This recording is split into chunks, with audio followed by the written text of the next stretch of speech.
இடம் வழங்கியது பெரும் சிக்கலை ஏற்படுத்தியது என்று குற்றச்சாட்டுகளை முன்வைத்திருக்கிறது.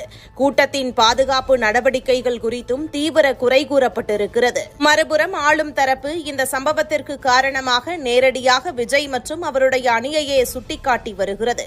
சரியான திட்டமிடல் இன்றி கூட்டம் நடத்தப்பட்டது.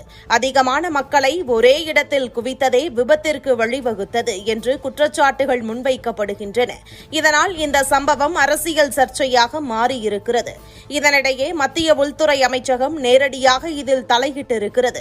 தமிழக டிஜிபியிடம் விரிவான விளக்கம் கேட்கப்பட்டதோடு விரைவில் முக்கிய அதிகாரிகள் தமிழகத்திற்கு அனுப்பப்பட உள்ளனர்.